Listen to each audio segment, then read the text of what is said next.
नमस्कार मंडळी, लग्नानंतर होईलच प्रेम या मालिकेचा आजचा म्हणजे 24 एप्रिलचा भाग तुम्ही ऐकत आहात आणि आजचा भाग इंटरेस्टिंग आहे बरं का प्रेक्षकांनो. आज मजा आली आहे. तर काय झालंय ते सुरुवातीपासून सांगते. नंदिनी पहाटे पहाटे उठून खाली आली आहे हॉलमध्ये आणि तिला काही उशी आणि चादर हॉलमध्ये दिसली नाही. त्यामुळे तिला खात्री पटली की चला, उशी नाहीये, चादर नाहीये, याचा अर्थ काव्याने माझं ऐकलं आणि पार्थला बेडरूम मध्ये झोपू दिलं. चला, छानच वाटतंय सकाळी सकाळी असा विचार करून नंदिनी खूप आनंदी असते आणि गुणगुणत असते. किचनमध्ये जाऊन ती कामाला लागते आणि गाणं गात गात स्वयंपाक करते. छान वाटतं प्रेक्षकांना. असं गाणं म्हणता म्हणता कोण कोण स्वयंपाक करतं सांगा बरं कमेंट करून. तर असो, आता या सासूबाई आल्या नंदिनीच्या आणि म्हणतात कशा, अगबाई नंदिनी गुड मॉर्निंग. अगो काय ग नंदिनी, आज छान मस्त गाणं गुणगुणत काम करतेस, काय क्या बात है. त्यावर नंदिनी म्हणते, काही नाही हो आई, असंच आपलं सहजच. मी विचारच करत होते की तुमच्यासाठी आणि बाबांसाठी आल्याचा चहा घेऊन येणारच होते मी तुमच्या रूममध्ये. त्यावर मानिनीताई म्हणतात, अगं बाई नको अशा चांगल्या सवयी लावूस मला आणि यांना पण. अगं हे ना रोज तुझ्याकडून चहा मागून घेतील बरं का अशाने. नंदिनी म्हणते, अहो मग त्यात काय आई, देईन की मी. आता मानिनीताई म्हणतात, हे जे तुझं गोड स्माईल आहे ना नंदिनी, ते बघण्यासाठीच मी सकाळ सकाळ स्वयंपाकघरात आले ग. त्यावरती आता नंदिनी म्हणते, आई तुमचं काहीतरीच. मग आता या मानिनीताई म्हणतात, काय ग, नवऱ्याने कौतुक केलं तर आवडतं, सासूने केलं तर आवडत नाही का. नंदिनी म्हणते, आई तुम्ही पण मला अशा छान छान सवयी लावू नका हं. आता मानिनीताई बोलता बोलता त्यांच्या मनातली खंत व्यक्त करतात. ते एकदम शांत होतात. नंदिनी म्हणते, आई काय झालं तुम्हाला, आत्तापर्यंत छान हसत होतात आणि काय विचार करायला लागलात. मानिनीताई म्हणतात, नंदिनी तुझं माझं जसं नातं आहे ना तसं काव्यासोबत माझं नातं नाही होणार का ग. अगं तिच्यासोबत माझी अशी बॉन्डिंग होईल का. अगं तुला सांगते नंदिनी, तिच्या मनातनं काहीतरी सलतं ग. अगं तिच्या चेहऱ्यावरनं लक्षात येतं. मला नाही कळत कदाचित, पण काय आहे काय नाही हे सगळं तिने तिच्या मनातलं सांगायला हवं ना. तिने रॅदर ते मनातून काढून टाकायला हवं. इतकी गोड सुंदर मुलगी उगाच चिडचिड करत असते नेहमी. ती नाही ग चिडचिड करताना चांगली दिसत. अगं तुम्ही चौघही माझेच आहात आणि पोरांनो मला फार काळजी वाटते रे तुमची. नंदिनी म्हणते, आता सगळं ठीक होणार आहे आई, तुम्ही काळजीच करू नका. मानिनीताई म्हणतात, अगं आता ठीक होणार आहे म्हणजे नाही, म्हणजे काही झालंय का तुमच्यामध्ये. आता नंदिनी म्हणते, नाही म्हणजे तसं नाही आई, पण होईल सगळं ठीक. मानिनीताई म्हणतात, बरं बाई तुला वाटतं तसं सगळं ठीक होऊ देत. काव्याला सांग हं की जास्ती गोष्टी ताणू नको. समोरच्या सॉरीला जर प्रतिसाद दिला तरच गाडी चांगली चालू राहते, प्रवास सुरू होतो आणि दिशाही वेगवेगळ्या ठरतात. आता हे सगळं नंदिनीसाठी होतं बरं का प्रेक्षकांनो.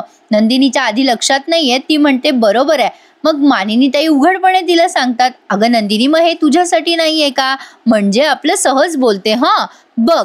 म्हणजे माफी मागणाऱ्याला कंटाळा येईपर्यंत ताणू नये नंदिनी, माफ करून टाकावं त्याला. नंदिनीच्या लक्षात आलंय त्या जीवाबद्दल बोलताय. आता ती जरा अशी लाजते आणि निघून जाते.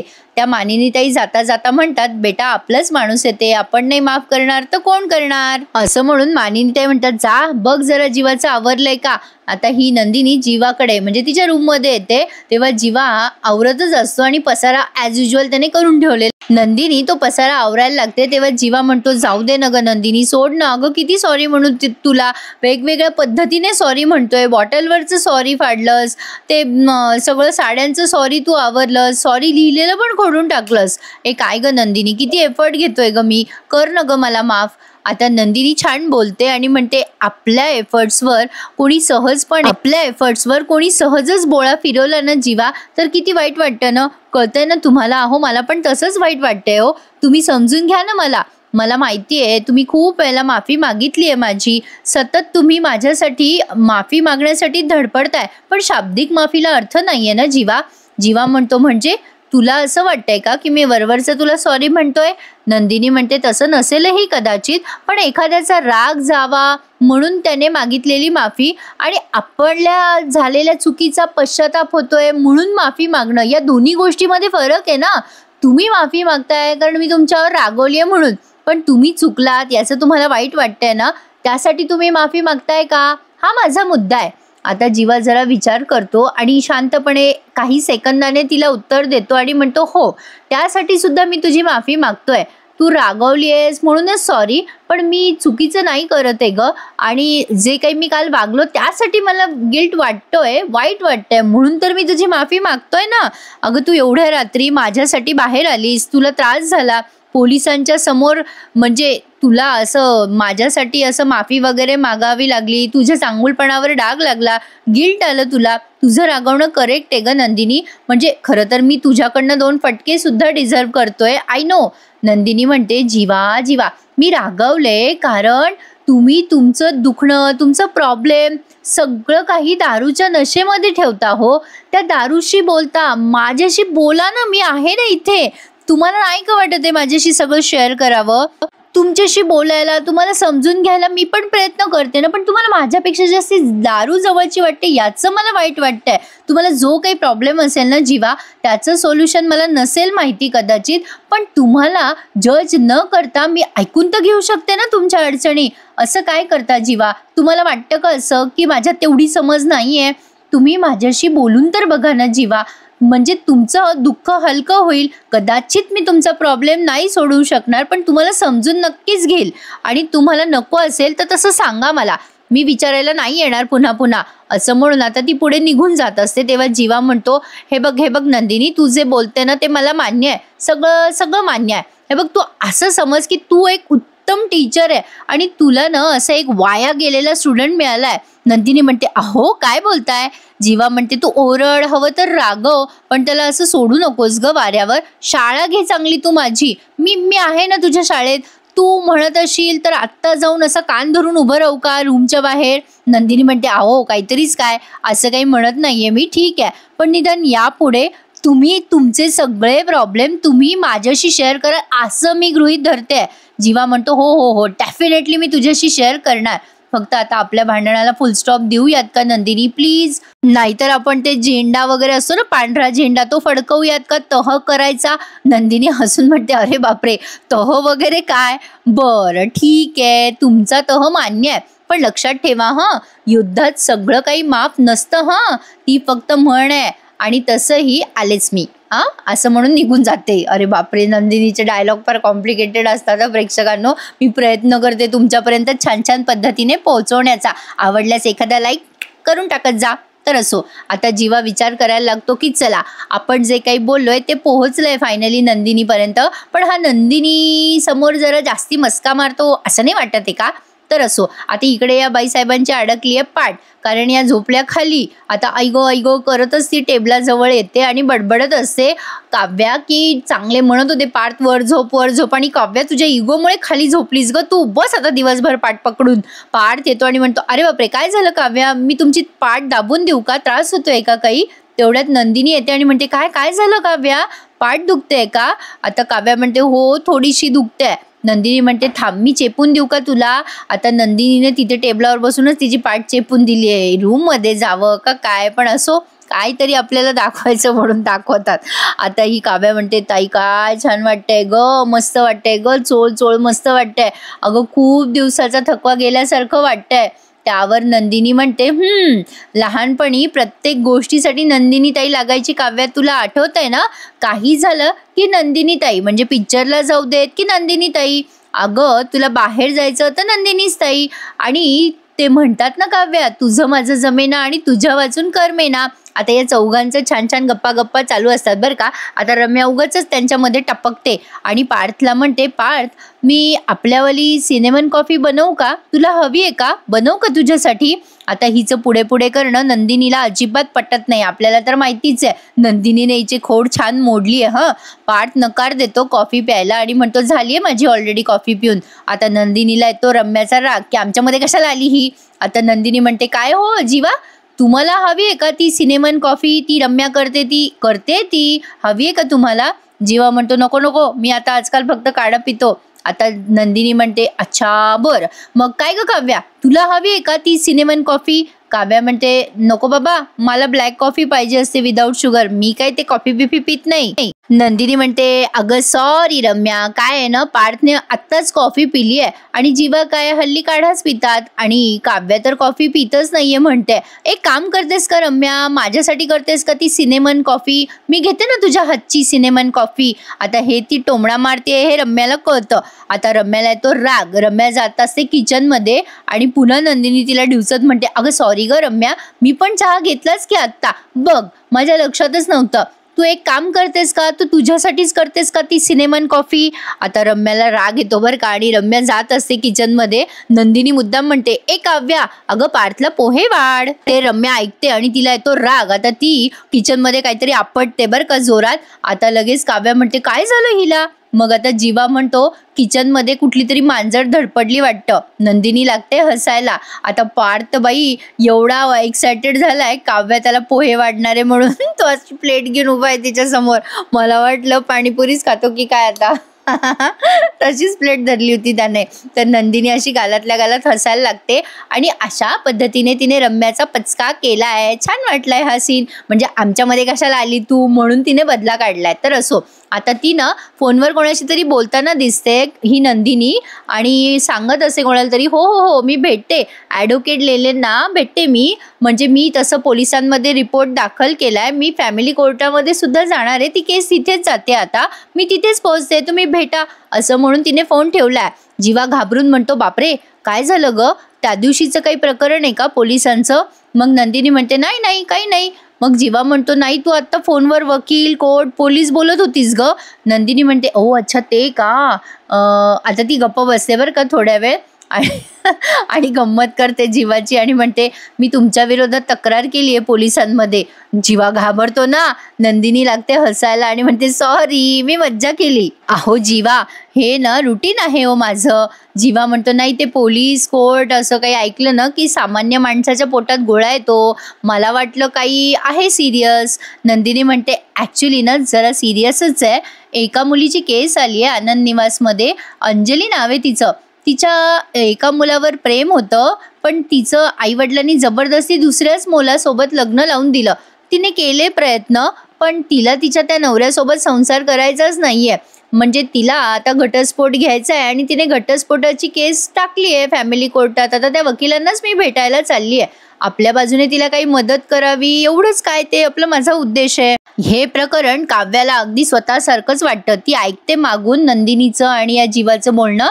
आता काव्या नंदिनी समोर जाते आणि म्हणते वा वा नशीबवानच आहे ती मुलगी, कमीत कमी तिच्याकडून लढायला आणि बोलायला कोणीतरी आहे. आपल्याकडे तर तसं कोणीच नाहीये. काय ग ताई मला सांग, जबरदस्ती लग्न लावणं कायद्याने गुन्हाच आहे ना ग. आता नंदिनीला हिचं बोलणं खटकतं. नंदिनी आता तिच्याकडे बघतच राहते कारण काव्या म्हणते आपल्यामध्ये कोणी बोललंच नाही ना ताई त्यावेळेला. आता ही नंदिनी म्हणते अगं काव्या आपलं लग्न परिस्थितीमुळे झालं पण त्या मुलीचं दुसऱ्या मुलावर प्रेम आहे, आपलं कुठे कोणावर प्रेम होतं आधी. त्यावर काव्या जोरात ओरडते होतं माझं प्रेम होतं. आता खरं तर हे ऐकून नंदिनीला धक्का बसलाय प्रेक्षकांनो, पण नंदिनी खूप स्मार्टली हँडल करते हे प्रकरण असं माझ्या लक्षात आलंय. तर बघा काय झालंय, जीवा पण घाबरतो. ही पटकन बोलून गेलीये ना तोंडातून काव्या हो माझं प्रेम होतं. नंदिनी म्हणते कोणावर प्रेम होतं तुझं, आता तू मला का नाही सांगितलं हे सगळं. काव्या घाबरते आता आणि कानकोंडी होऊन जीवाकडे बघायला लागते. नंदिनी म्हणते काय ग काव्या, अगं तुझ्याशी बोलते मी, कोणावर प्रेम होतं तुझं. जीवा घाबरतो ना आता. जीवाला वाटत असतं की आपण एक्सपोज होऊ नये. नंदिनी म्हणत असते बोल बोल काव्या कोणावर प्रेम होतं तुझं. काव्या काहीच बोलत नाही आणि गप्प बसते खूप वेळ. मध्येच आपल्या ढांगचिक ढांगचिक म्युझिक लावलंय कितीतरी वेळ. मग नंदिनी थोडा पॉज घेऊन म्हणते काय ग काव्या मस्करी करतेस ना, कोणी तुझ्या आयुष्यात असतं तर तुम्हाला नक्कीच सांगितलं असतं ना. आता लगेच नंदिनीने ते मस्करीवारी नेलंय. खरं तर हा सीन थोडा डायजेस्ट नाही झाला मला. आता नंदिनीने हे सगळं मुद्दाम केलंय की काय हे मला कळलंच नाहीये. म्हणजे तिने हा विषय अगदी शिताफीने टाळला असं म्हणायला हरकत नाहीये. काव्याने जेव्हा कबूल केलं होतं तेव्हा ते खरंच असणार ना.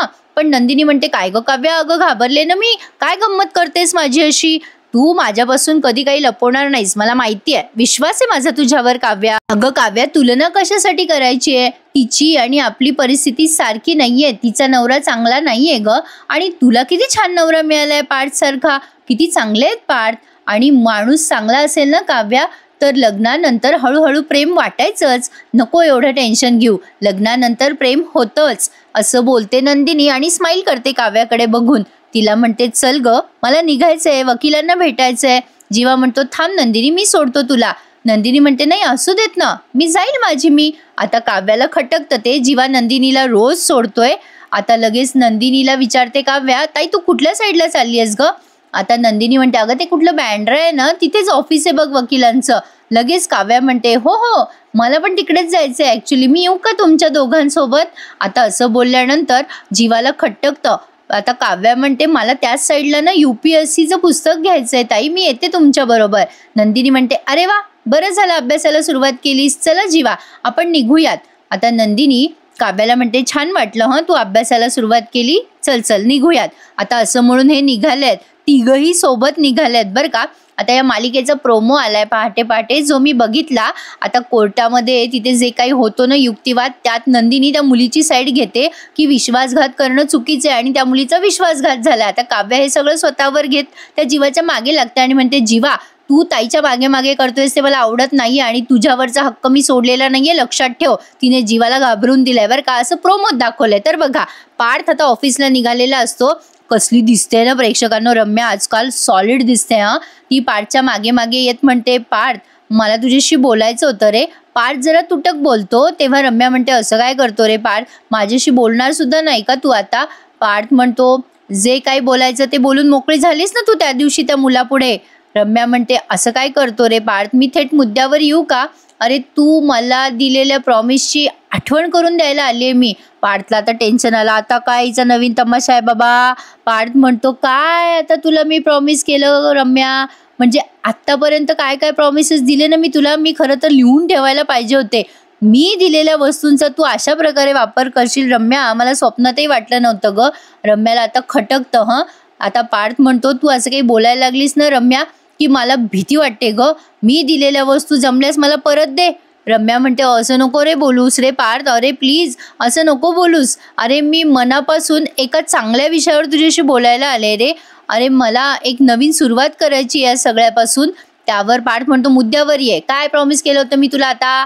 त्यावर रम्या म्हणते, तू मला म्हणाला होतास ना की पार्टनर म्हणून तू मला जॉईन करून घेणार होतास तुझ्या फॉर्ममध्ये.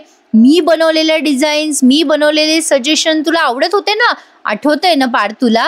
आता पार्थला ते आठवतं की हिने जेव्हा ते प्रपोजचं नाटक केलं होतं ना, तेव्हा सहज पार्थ म्हणून गेला होता की तू माझी पार्टनर होशील का. त्याच बोलण्यातून गैरसमज झाला होता ना रम्याचा.